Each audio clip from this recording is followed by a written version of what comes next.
Hello viewers, easy লিটারেচারের পক্ষ থেকে আমি আবার বলছি। আর আজকে যে জিনিসটা নিয়ে আমি আলোচনা করতে যাচ্ছি সেটা হলো Pride and Prejudice by Jane Austen. আর তার বয়স তার জন্ম হয়েছিল 1775 থেকে 1817 সাল পর্যন্ত, অর্থাৎ এই এজটা কিন্তু রোমান্টিক্স এজের মধ্যে পড়ে। আর এখানে প্রাইড অ্যান্ড প্রিজুডাইস, প্রাইড অর্থ হচ্ছে গর্ব অহংকার, আর প্রিজুডাইস অর্থ হচ্ছে কুসংস্কার, যদিও এখানে এটা বোঝানো হয়নি। এইখানে প্রিজুডাইসের অর্থ বোঝানো হয়েছে, অর্থাৎ কথাটা কি বলবে নাকি বলবে না, বললে কি ভালো হবে নাকি ভালো হবে না, এই একটা দ্বিধাদ্বন্দ্বের মধ্যে চলছিল। আর এই স্টোরিটা শুরু হয়েছিল ব্যানেট ফ্যামিলি থেকে। এইখানে দুইজন গার্ডিয়ান ছিল, মিস্টার ব্যানেট এবং মিসেস ব্যানেট। তাদের 5টা কন্যা সন্তান ছিল: Jenny, Elizabeth, Mary, Kitty, Lydia. জেনির বয়স ছিল 22 বছর, এলিজাবেথের বয়স ছিল 20 বছর, আর মেরির বয়স এখানে উল্লেখ করানো হয়নি। কিটির ছিল 17 বছর, আর সবার ছোট ছিল লেডি।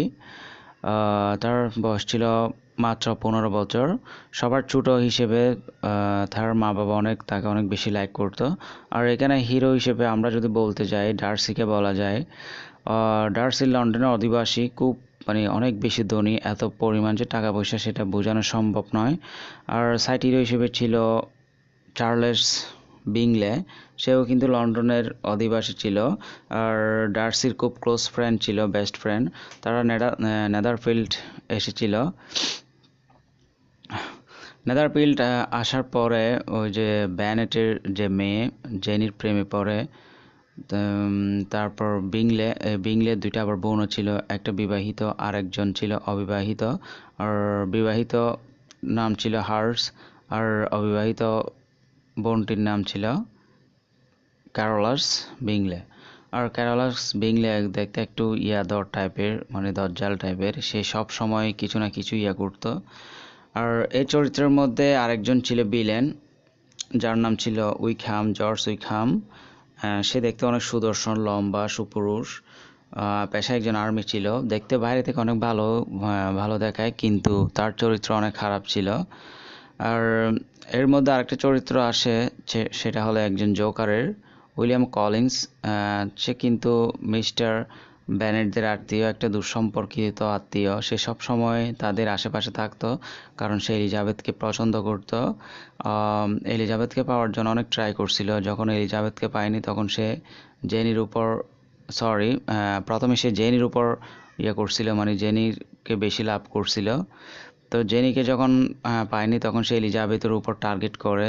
তার টার্গেট যখন মিস হয়ে যায় তখন সে লেডিকে টার্গেট করে। লেডিকে সে শেষ পর্যন্ত বিয়ে করে নেয়। তারপর আরেকজন ছিল, লেডি ক্যাথরিন দিবো, ও ছিল তাদের আন্টি, অর্থাৎ ডার্সির আন্টি ছিল। আর এখানে মূলত মেরিসটা 3ভাবে বোঝানো হয়েছে। কেউ বিয়ে করে সম্পদের কারণে, আর কেউ বিয়ে করে আপনার ফিজিক্যাল, তাদের যে ফিজিক্যাল ডিমান্ড ওইটা ফিল আপ করার জন্য।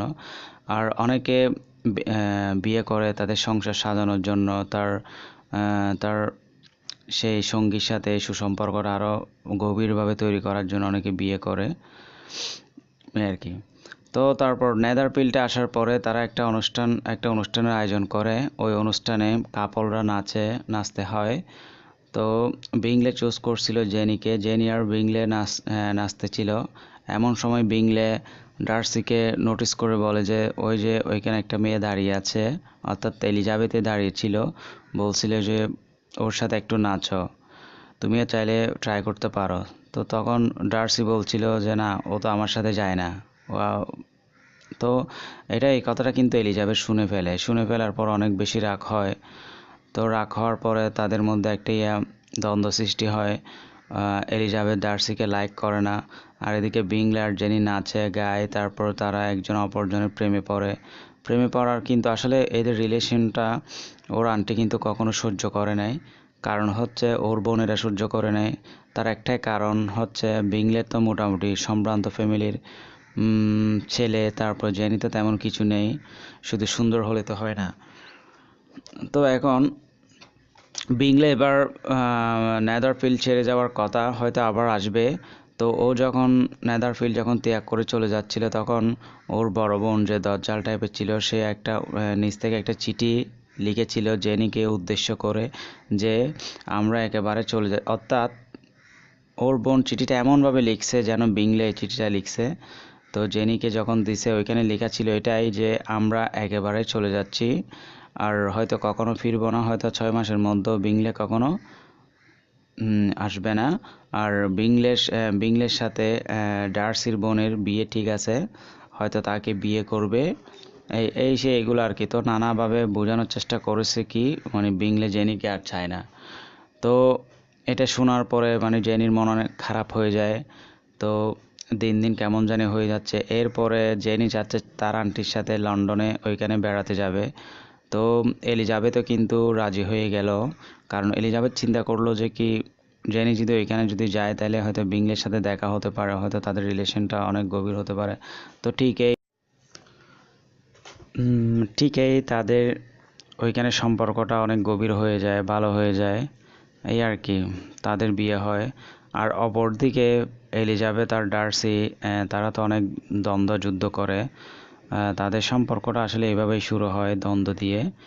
কারণ হচ্ছে তোমার এলিজাবেথ এলিজাবেথকে অনেক কিছু বোঝানো হয়েছিল ডার্সি এবং ডার্সির ফ্যামিলিকে নিয়ে, কারণ তারা অনেক খারাপ, এগুলো আর কি। তো পরবর্তীতে বিভিন্ন কার্যকলাপের কারণে, অর্থাৎ যে এইসব কথা বলছে এলিজাবেথকে, সে ওর উপর নোটিস করেছিল লোকটা কেমন। তো দেখে যে না, ডার্সি একদম নিরপরাধ, ডার্সি ভালো। এরপর একটা প্রোগ্রামে